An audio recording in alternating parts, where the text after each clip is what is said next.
안녕하십니까. 김영모 인사드리겠습니다. 이런 자리에 초대해 주시고 이렇게 강연을 하게 돼서 영광으로 생각하고요. 제가 오늘 여러분들한테 전해드리고 싶은 얘기는 스마트 시티 관점에서 본 디지털 대전 구축의 지향점입니다. 스마트 시티라는 말이 많이 회자되고 있고 디지털이라는 말이 많이 회자되고 있는데, 그러면 대전은 이런 관점에서 어떠한 지향점을 갖고 가야 되는지 하는 것에 대해서 같이 고민해보고 논의하는 시간이었으면 좋겠습니다. 스마트 시티를 말하기 위해서는 우선 4차 산업혁명에 대한 이해가 우선돼야 될 것입니다.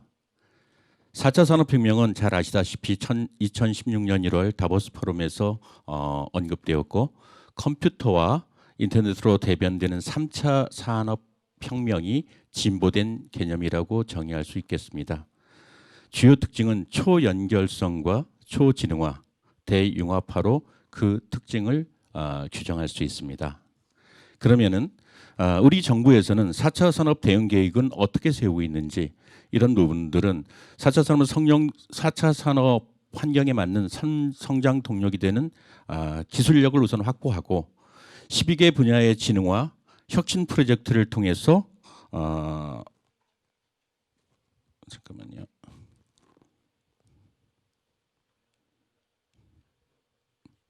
네, 혁신 프로젝트를 통해서 미래 사회에 대응하고자 하는 것이 정부의 지향점입니다. 특히 12개 분야에서 스마트 시티 프로젝트도 포함되어 있고, 어쩌면 스마트 시티 분야는 나머지 모든 분야가 포괄되고 적용되는 입체적인 요소라는 생각이 듭니다. 특히 세계 가전 박람회인 CES에서는 2017년부터 스마트 시티를 핵심 주제로 해서 앞으로 스마트 시티가 세계 경제를 이끌어가는 하나의 핵심 테마로 설정하고 있는 상황입니다. 여기서 보시는 것은 도시의 도로, 건물, 그리고 에너지는 물론 경제와 안전, 그리고 시민의 삶에 대한 모든 것이 지상에서 지하까지 총망라되어 있고, 이것이 하나의 플랫폼으로 묶여 앞으로 작동하게 될 것입니다. 그러면은 스마트 시티를 구축하는 핵심 요소에 대해서 말씀드리고자 합니다. 첫 번째는 디지털 플랫폼이 되겠고요. 두 번째는 융합, 그리고 세 번째는 레지슬레이션이라 해가지고 규제나 법률이나 제도 같은 것이 될 것입니다. 여기에서 주목해야 될 것은 스마트 시티의 핵심은 결코 기술이 아닙니다. 스마트 시티는 서로 다른 기술과 자원이 융합해서 효율의 최적의 적정성을 만들어내는 도시인 겁니다. 그 최종 목표는 곧 사람이고 시민의 행복이 그 목표가 된다는 것입니다. 만약에 스마트 시티가 돼서 영화에서 보는 것처럼 빌딩 사이로 아니면 아파트 앞으로 차로 하늘에 자동차가 날아다니고 나의 사생활이 침해가 된다고 하면, 과연 그 스마트 시티라는 기술만으로 봤을 때 그 스마트 시티는 과연 행복한 도시가 될 수 있을까? 그렇지 않습니다. 그래서 스마트 시티의 특장점에 대해서 말씀드리면은, 가장 스마트 도시의 특징과 장점은 지속 가능한 도시라는 부분입니다. 과거에 1, 2차 산업혁명을 통해서 도시가 만들어지고 그 도시가 운영되고 유지되면서 가장 큰 문제는 정량적인 평가가 굉장히 어려웠다는 부분들입니다. 건물의 수명, 안전, 이런 부분들에 대해서 완벽하게 정량적인 평가를 할 수 없었는데, 스마트 시티가 구축이 되고 센서가 달리고 다음에도 얘기하겠지만 디지털 트윈이라는 그러한 기술적인 요소가 적용이 된다고 하면은 향후 정량적인 평가와 예측을 통해서 도시의 지속 가능성이 연장되고 확장될 것입니다. 결코 테크노피어가 아니고 빅브라더가 존재하는 것이 아니라 친자연적이고 친환경적이며 친인간적인 것이 스마트 도시가 지향하는 지향점인 것입니다.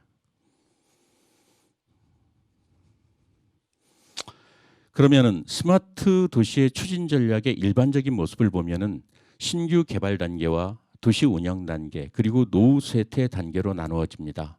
근데 대전은 5년, 10년, 14년 이 과정을 통해서 대전 도시가 만들어지고 100년이 지났습니다. 그래서 대전은 특히 원도심은 이미 노후와 쇠퇴의 단계를 거치고 있고 그 과정에서 인간의 삶, 시민의 삶, 그리고 경제적인 문제, 모든 문제의 총체적인 문제를 지금 안고 있는 상태입니다. 따라서 그러한 총체적인 문제를 스마트 도시라는 그러한 새로운 개념을 접목시키고 개발시켜서 새로운 도시로 인간이 살기 좋고 시민이 행복한 도시로 만들어 가고자 하는 정책적인 지향점을 갖게 된 것입니다. 그러면은 이런 특히 스마트 도시는 특히 두 가지 단계로 이야기를 합니다. 브라운필드라는 개념과 그린필드라는 개념으로 얘기하는데 브라운필드는 기존의 도시를 이야기하는 것입니다. 이게 낙후되고 늙은 도시를 얘기하는 것이고 그린필드는 이미 새로운 스마트의 모든 기능들을 접목시켜서 만들어지는 새로운 도시를 그린필드라고 하는데 그린필드의 대표적인 것들은 지금 구글에서 추진되고 있는 아무것도 없는 사막에 새로운 도시를 구축하고 있는 상태입니다. 그런 곳에는 센서라든지 도로라든지 모든 것들이 향후 현재의 기술을 접목시켜서 스마트 도시를 개발할 수 있기 때문에 훨씬 더 스마트한 도시를 만들 수 있겠죠. 근데 대전같이 노후된 도시는 모든 것을 도시 재생이라는 개념으로 도시를 바꾼다고 하더라도 그린필드처럼 제로의 상태에서 만들 수 없기 때문에 기존의 도시의 자원이라든지 환경, 문화, 시민들의 특성 이런 부분들을 총체적으로 검토하고 접목시켜 가지고 최적의 효율성을 만들어내는 도시를 꿈꾸는 것이 맞을 것입니다. 해외 스마트 도시를 많이 얘기할 때 해외의 사례를 많이 얘기합니다. 근데 해외에서 가장 스마트 도시로서 각광받는 도시는 덴마크의 코펜하겐입니다. 코펜하겐 같은 데는 2020년에 유엔에서 선정한 193개국을 대상으로 조사해 가지고 전자정부 발전 지수에서 2년 연속 세계 1위의 대표적인 스마트 도시로서 선정되기도 했습니다. 근데 여기에서 덴마크라든지 아니면은 뭐 코펜하겐이라든지 이런데 암스테르담 이런 곳을 지켜보면서 우리가 느껴야 되고 반면교사로 삼아야 될 부분들은 가로등을 하나를 갖다가 스마트한 걸로 아니면 주차장을 아니면 버스 정류장을 이런 것들을 갖다가 새로운 기술을 접목시켜 단위 기술을 접목시키는 게 아니라 내부의 개념으로서 발전시켜 왔다는 것이 주목되는 사항입니다. 실험하고 데이터를 받고 피드백을 받고 하면서 끊임없이 실험화 과정을 통해서 시민들이 참여하는 가운데 그 효율성이나 기술의 적합성을 확장시켜 오는 과정에서 스마트 도시로서의 그 기능과 그 효율성이 제고된 과정들을 우리는 주목해야 된다고 생각합니다. 대전에서도 현재 대덕대로 여기 바로 앞에 그 길이 있는데요. 스마트 스트리트를 만듭니다. 근데 그 기본 계획서를 보면은 가로등을 어떤 식으로 하겠다. 아니면은 주차장 그 버스 정류장을 어떻게 하겠다. 길에 무슨 뭐 심벌을 갖다가 어떻게 만들겠다 하는 아주 단위적인 기술을 갖다가 독립적으로 설치하는 쪽에 대한 것들이 기획서에 나와 있는 걸 봤습니다. 사실은 단위적인 기술의 문제가 아니라 아까도 말씀드렸듯이 융합이라는 개념이 가장 중요합니다. 스마트 도시는 기술의 문제가 아니라 융합의 문제이고 제도의 문제이고 그리고 플랫폼의 문제로 접근해야 되지 하나의 단의 기술이나 장치를 갖다가 나열해 놓는다고 해서 그것들이 서로 상호작용을 통해서 시민의 행복이라든지 재정의 그 효율성 같은 것을 담보하지 못할 것입니다. 지금 한 가지 저기서 지금 화면에서 보시는 것처럼 대전에는 소재동이라는 곳이 있습니다. 그리고 오른쪽에 철도를 중심으로 해서 대전 도청까지 이어지는 중앙로라는 길이 있습니다. 이것은 30년 전만 해도 대전의 중심이었던 곳이었습니다. 근데 지금은 가장 낙후된 원도심으로 지금 전환되어 있는 상태이고 지금 대전시에서는 저곳을 도시 재생 과정을 통해서 과정 속에서 새로운 스마트 도시로서의 기능을 갖다가 부여하고자 하는 다양한 시도들이 이루어지고 있는 것 같습니다. 근데 여기서 가장 중요한 핵심적인 것은 새로운 것이 문제가 아니라 존재하는 자원의 최적 분배라는 의미를 굉장히 중요하게 생각해야 될 것입니다. 존재하는 자원이라는 것은 건물도 있고 교통도 있고 문화도 있고 경제도 있고 안전적인 요소도 있고 사람들이 있는데 그 부분들에 대한 명확한 분석과 효용 이런 부분들에 대한 인사이트나 분석이나 이런 부분을 통해서 어떠한 기술을 융합시킬 것인가에 대한 고민을 해야지 가로등을 바꾸고 쓰레기통을 바꾸고 어떤 센서 하나 설치한다고 해서 결코 스마트 도시로서의 기능을 발현하지는 못할 거라고 생각합니다. 안타까운 점이 하나 있습니다. 대전은 기술이 메카라갑니다.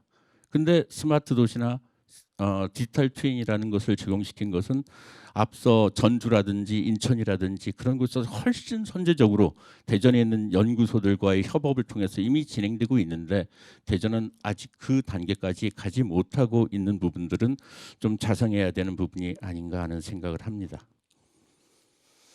그래서 철도 관사천 한 구설을 일단 테스트 배드로 해가지고 저 철도 관사천이 일제 시대의 유물이니 역사적인 가치가 있느니 논쟁에서 벗어나서 과거의 모습을 갖다가 디지털 트윈이라는 기술로서 다시 하나의 복원을 해서 경제적인, 문화적인 아니면 관광의 요소로서의 어떤 퍼포먼스를 내기 위한 계획들이 진행되고 있습니다.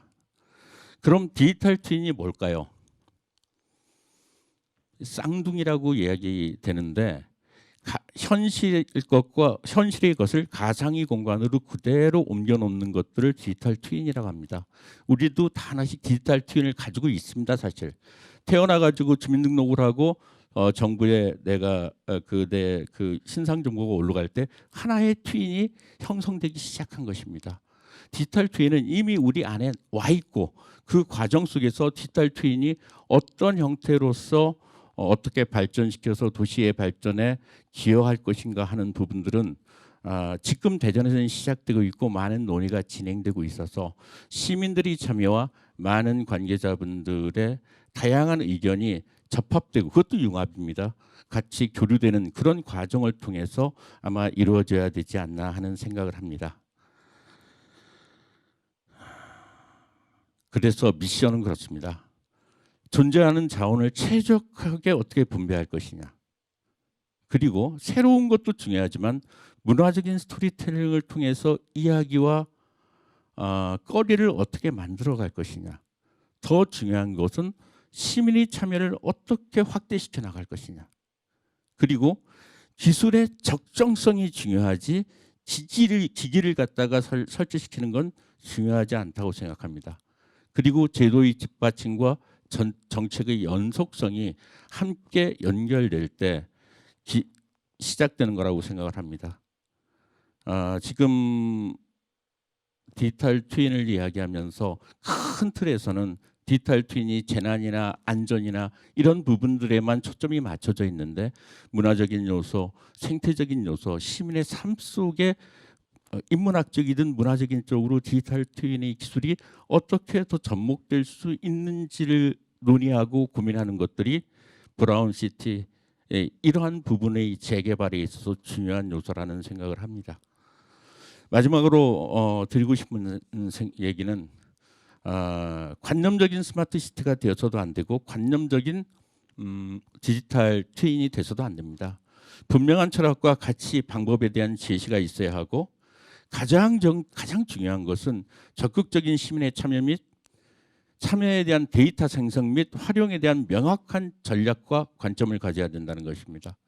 특히 도시의 고유의 특성, 역사, 문화, 환경, 시민의 니즈를 반영해야 됩니다.